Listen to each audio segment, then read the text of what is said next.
გამარჯობა პოლონეთის საზოგადოებრივი ტელევიზიის საერთაშორისო მაუწყებლობიდან მოგესალმებით ვთ საქართველოს გუნდი და მე ჟურნალისტი ნათია კობერიძე. კობახიძე დანიის დემოკრატიაზე შფოთავს. ფაშინიანი რუსეთს ქეთს არ უხრის და რას ფიქრობს ამაზე პოეტი რატი ამაღლობელი. გიამბობთ ვარშავის სტუდიიდან. დღეს 19 მაისს სამშაბათს საქართველოს პრემიერ-მინისტრმა მუშაობა იმით დაიწყო, რომ შეშფოთება გამოთქვა დანიაში მომხდარი დარბევის გამო. ირაკლი კობახიძეს აწუხებს, რატომ არ ღელავს ევროკავშირი ყველა დემოკრატიული ინდექსით პირველ ხუთეულში მყოფი დანიის ადამიანის უფლებების მდგომარეობით. კერძოდ, ირაკლი კობახიძე ხას უსვამს, რომ საქართველო ევროკავშირის კანდიდატი ქვეყანაა და პერსონალურად მიმართავს ევროპის საბჭოს პრეზიდენტს, ევროკომისიის და ევროპარლამენტის თავმჯდომარეებს. კობახიძე მოითხოვს ურსულა ფონ დერ ლაიენმა, ანტონიო კოშტამ და რობერტა მეცოლამ შეაფასონ დანიის დედაქალაქში კოპენჰაგენში მშვიდობიანი მომიტინგეების წინააღმდეგ ძალის გამოყენება. ხალბატონო ურსულა, ბატონო ანტონიო, ხალბატონო რობერტა, მოგმართავთ კითხვით თქვენ, როგორც ევროკავშირის უმაღლესი ინსტიტუტების წარმომადგენლებს. როგორ აფასებთ იმ ძალადობას, რომელიც დანიის დედაქალაქ კოპენჰაგენში განვითარდა, როდესაც მშვიდობიანი დემონსტრაციის მონაწილეებს ჯერ ხელკეტებით გაუსწორდნენ, შემდეგ კი მათ წინააღმდეგ ძაღლები გამოიყენეს. იმ უმძიმესმა კადრებმა, სადაც ვიხილეთ თუ როგორ საშინლად დარბევს პოლიცია მშვიდობიან დემონსტრანტებს, საერთაშორისო საზოგადოებას ნათლად დაანახა შემაშფოთებელი რეალობა. თუკი წლების განმავლობაში ევროპა დემოკრატიის, ადამიანის უფლებების, სიტყვისა და გამოხატვის თავისუფლების, აგრეთვე სხვა ფუნდამენტური ღირებულებების დაცვის ეტალონად მიიჩნეოდა, დღეს სულ უფრო მკაფიოდ იკვეთება საპირისპირო ტენდენცია. არსებული ვითარება აჩენს საფრთხეს, რომ ევროპა შეასრულა იქცეს არა ამ ღირებულებების დაცვის, არამედ მათი უგულებელყოფისა და უხეში დარღვევის ეტალონად. საქართველოსთვის, ისევე როგორც ნებისმიერი ქვეყნისთვის, რომელიც დემოკრატიული ღირებულებების ერთგულია, კატეგორიულად მიუღებელია როგორც ის ძალადობა, რომელიც კოპენჰაგენში ვიხილეთ, ისე ის ფაქტი, რომ ევროკავშირი აღარ იცავს ფუნდამენტურ პრინციპებს, რომლებსაც თავის დროზე დაეფუძნა. ამ ყველაფრის გათვალისწინებით ბუნებრივია თქვენ მიმართ ჩნდება კითხვები, მათ შორის კითხვები იმის შესახებ, შეესაბამება თუ არა ასეთი ძალადობრივი ქმედებები იმ დემოკრატიისა და ადამიანის უფლებების სტანდარტებს, რომელთა ერთგულებასაც ევროკავშირი მუდმივად უსვამს ხაზს და რომლისკენაც მსოფლიოს ქვეყნები იისწრაფოდნენ. რა მოხდა კოპენჰაგენში? 3 დღის წინ დანიის პოლიციამ დანიური სატრანსპორტო გიგანტის მოლა მასკის სათავო ოფისთან გამართული საპროტესტო აქციის დროს პროპალესტინელი აქტივისტების წინააღმდეგ ძალა გამოიყენა. სპეცდანიშნულების რაზმმა 20-მდე ადამიანი დააკავა, რომლებიც კომპანიის შესასვლელის ბლოკირებას ცდილობდნენ. გავრცელებულ კადრებში ჩანს, როგორ იყენებენ სამართალდამცველები ხელკეტებს, ძალის გამოყენებით გაჰყავთ დემონსტრანტები კომპანიის ტერიტორიიდან და იქვე აკავებენ. დემონსტრაცია პალესტინის მხარდამჭერი და კლიმატის მცველთა ორგანიზებული იყო, რომლებიც მიიჩნევენ, რომ მოლა მასკის კომპანია ისრაელში სამხედრო ტვირთს ეზიდება. რატომ დასჭირდა კობახიძეს დანიისთვის საყვედური? ჩვენი კომენტარი. მე ვფიქრობ, რომ თავისთავად ერთი შეხედვით ძალიან კომიკურია, როდესაც საქართველოს ხელისუფლება აკრიტიკებს და შეშფოთებულია დემოკრატიის ინდექსის მიხედვით მეორე თუ მესამე ადგილზე მყოფი ქვეყანაში დემოკრატიის ხარისხით, დანიას გულისხმობ. ასევე დღესვე, როგორც ჩანს, ეს ტენდენცია არის საკმაოდ ძლიერი შემთხვევითი არ არის, იმიტომ თვალი მოუკარი, რომ ქალაქ თბილისის მერმა კახა კალაძემ სამძიმრის წერილი გაუგზავნა გერმანიას, სადაც ის გერმანიაში მიმდინარე პროცესებს განიხილავს, აანალიზებს მისი ჭკუით და შეშფოთებულია იქაც დემოკრატიის და ზოგადად გერმანიაში მიმდინარე პროცესებით. არ დაგვაუწყდეს, რომ რუსეთიც გამოირჩევა ესეთი ეგრეთ წოდებული ვოთაბაუთიზმით საბჭოთა კავშირის დროიდან. მე მახსენდება პირადად ირანის სისხლიანი რეჟიმი, რომელმაც ათასობით ადამიანი მოხოცა მანიფესტაციებში და თან პარალელურად ითხოვდა, რომ საფრანგეთში ყვითელი ჟილეტების მანიფესტაციების დროს დაშავებული მანიფესტანტების უფლებებს იცავდა თითქოს და გაეროში უჩივლა საფრანგეთს. ეს არის ჩვეულებრივი ცინიზმი, რომელიც გამოღმა შედავების პრინციპით ამ ქვეყნებს აქვთ მონოპოლია დაწესებული შიდა ინფორმაციულ ველზე. საქართველოში მონოპოლია არ არის, მაგრამ უახლოვდებით საგრძნობლად ამ ნიშნულს და ისინი ასეთ ცდილობენ ვირტუალური რეალობის შექმნას და საკუთარი მოსახლეობის დარწმუნებას ამაში. იჩილებს თუ არა კობახიძე გაეროში და ზოგადად უნდა ველოდოს თუ არა დღეს დაწყებული კამპანიის გაგრძელებას. ვკითხოთ პოეტს რატი ამაღლობელს. რატი მოგესალმებით ვთ საქართველოს სტუდიაში. დიდი მადლობა რომ დაგვითმეთ დრო. მადლობა მოწვევისთვის.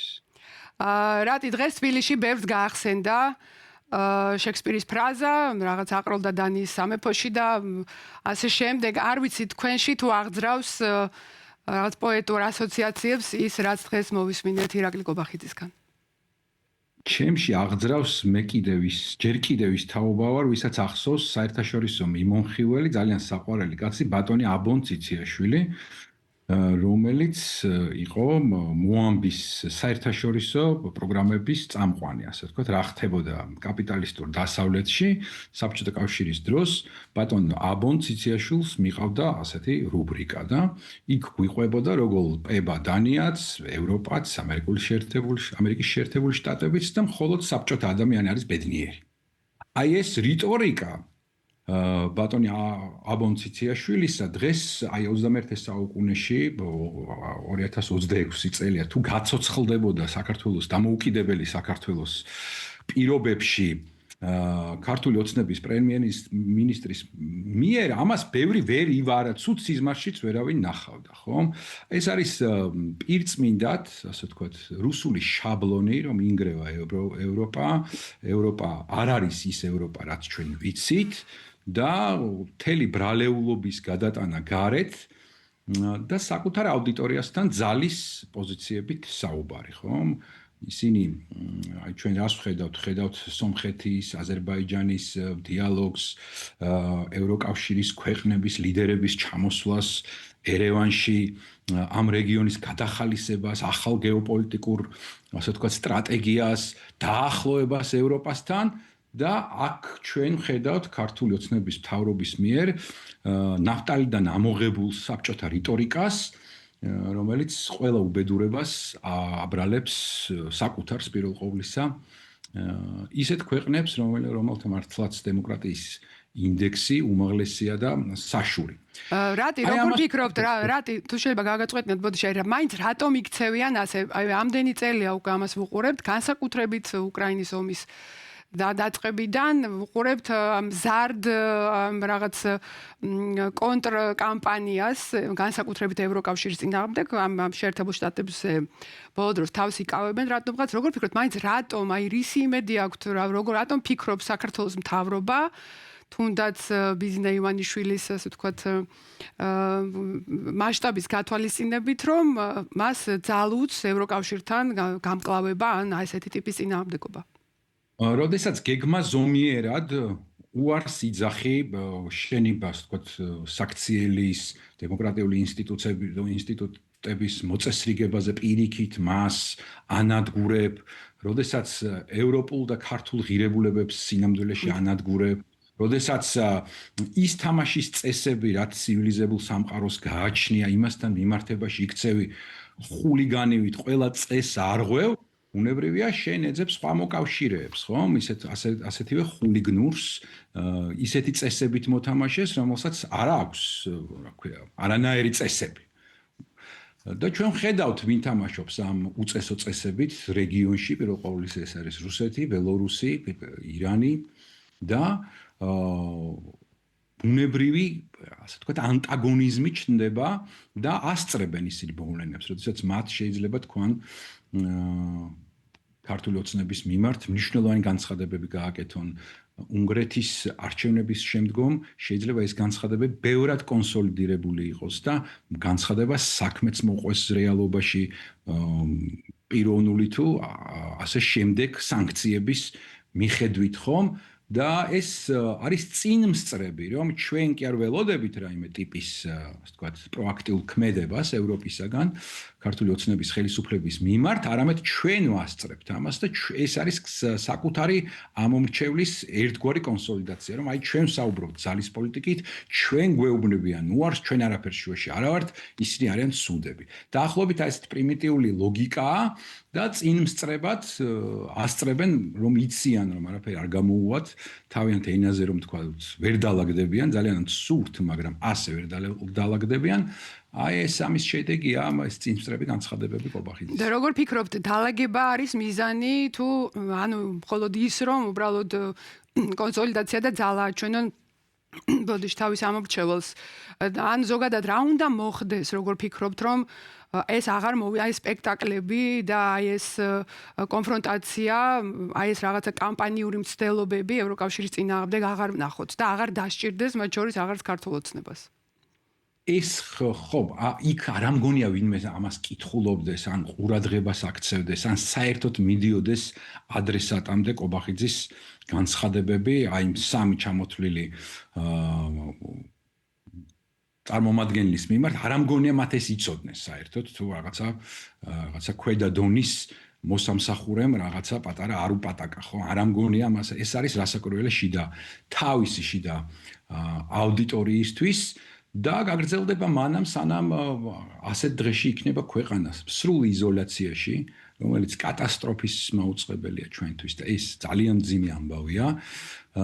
თუ ამ ხრივ რაიმე არ გამოსწორდა, დაალაგება თავისი პირობებით უნდათ, ხო, ძალისმიერი პირობებით, რა ჩვენ როგორებიც ვართ, აი ესეთი აუტანლები, ესეთი უწესრიგოები, ესეთი არაევროპულები და არაცივილიზებულები მიგვიღეთ ისეთი ველურები, როგორიც ვართ ქართული ოცნების რეჟიმი, ხო? ეს არის შემთხვევაში მათი სასურველი დაალაგების ამბავი და ასე ბუნებრივია არავინ არ მიიღებს მათ ლეგიტიმაციას არავინ არ მოახდენს.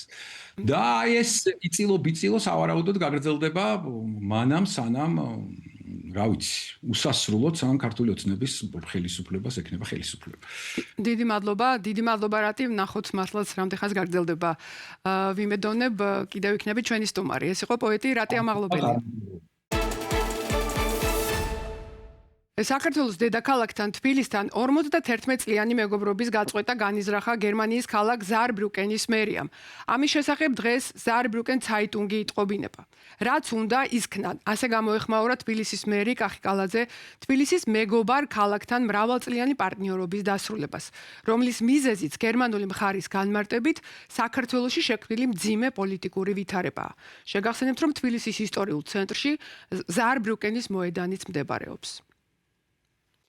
ამასობაში სომხეთი, რომელიც რუსეთსა და დასავლეთს შორის დაბალანსებულ პოლიტიკას ატარებს, ღიად განაგრძობს დასავლეთისკენ სვლას.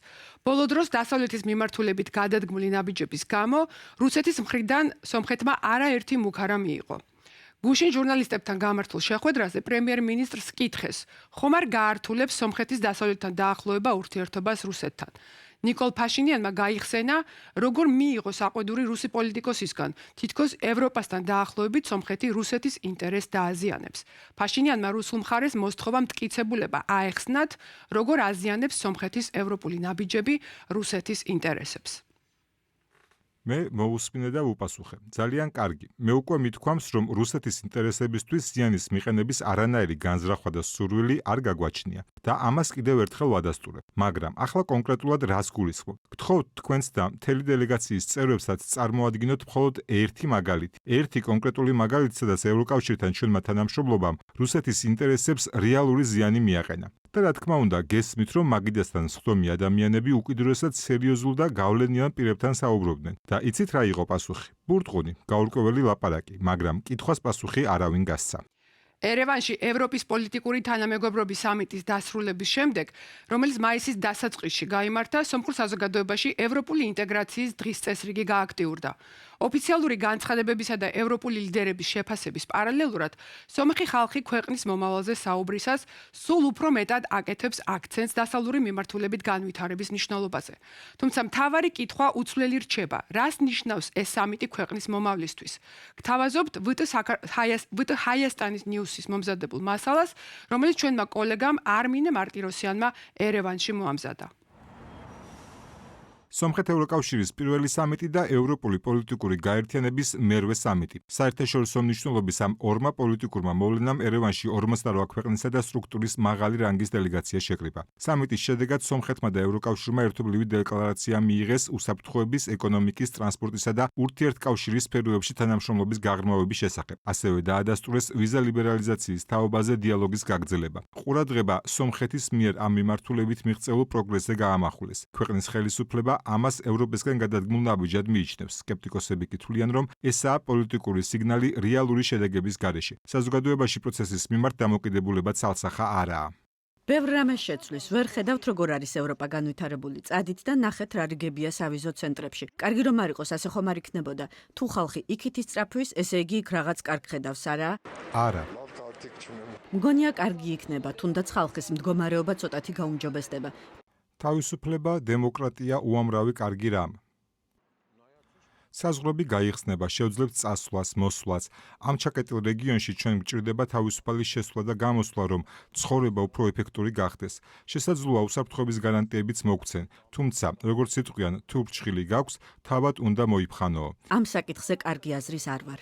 ერევანში გამართული სამიტი ევროკავშირში გაწევრიანებას არ ემხებოდა. ევროპელი ლიდერების ჩასვლა პოლიტიკური მხარდაჭერის დემონსტრაცია და დიალოგის პლატფორმის შექმნას ემსახურებოდა. წევრობასთან დაკავშირებული ვალდებულებების გარეშე, რაც ლიდერების რიტორიკამ კიდევ ერთხელ დაადასტურა. სომხეთის ევროკავშირში შესაძლო გაწევრიანების შესახებ კითხვაზე ნიკოლ ფაშინიანმა მკაფიო პასუხი არ გასცა და განაცხადა, რომ სომხეთი მზად არის იყოს ევროპასთან იმდენად ახლოს, რამდენადაც თავად ევროპა მიიჩნევს შესაძლებლად. საბოლოო მიზნის სახით ევროინტეგრაცია სომხეთისთვის უბრალოდ აუცილებელია. ყველა სადავო მიდგომის მიუხედავად, ყველა არსებული პრობლემის მიუხედავად. მე მესმის, რომ სომეხი ხალხის ნაწილი ძალიან შეურაცხყოფილია იმ სიჩუმით, რასაც ევროპული სტრუქტურები ინარჩუნებენ. არ მგონია, რომ მათ არ იცოდნენ, რა პრობლემები გვაქვს ჩვენ, მაგრამ ამჟამად უკეთესი ორგანიზაცია არ არსებობს. იქნება ეს ადამიანის უფლებების დაცვის, სამოქალაქო საზოგადოების მშენებლობის პრინციპების, თუ უსაფრთხოებისა და საიმედოობის თვალსაზრისით. უდავოდ ევროინტეგრაცია ძალიან სასურველი ხედვაა. პოლიტიკური განცხადებები ჯერ კიდევ არ ისახება რეალურ დაახლოებაში. რიტორიკასა და რეალურ პოლიტიკას შორის დიდი სხვაობაა. ამავდროულად, როგორც ექსპერტი აღნიშნავს, ორივე მხარეს პრაგმატული ინტერესებიც ამოძრავებს. სამიტი მნიშვნელოვან დიპლომატიურ მოვლენად იქცა. გადაიზრდება ის რეალურ დაახლოებაში თუ დარჩება პოლიტიკურ ჟესტად, ეს სომხური საზოგადოებისთვის მთავარი კითხვაა. და ბოლოს კანის 79 საერთაშორისო კინოფესტივალი განაგრძობს კაშკარს კინოვარსკვლავებით სავსე წითელ ხალიჩაზე. გლამურის პარალელურად ქალაქში ასევე აქტიურად მიმდინარეობს მაღალი კლასის მოდისა და სხვა არტისტული ღონისძიებები, მათ შორის ფესტივალის პრესტიჟული თანმდევი მასშტაბური საქველმოქმედო და საზოგადოებრივი შეხვედრები. წლევანდელი ოფიციალური პროგრამა ლეგენდარული რეჟისორების მნიშვნელოვან პრემიერებს აერთიანებს, მათ შორისაა პედრო ალმოდოვარის და კიოში კუროსავას ფილმები. დღეისათვის სულ ეს იყო, ვუთ საქართველოს გუნდთან ერთად გემშვიდობებით. გვჯერა, რომ ევროკავშირი საქართველოს მომავალია. მომავალ შეხვედრამდე.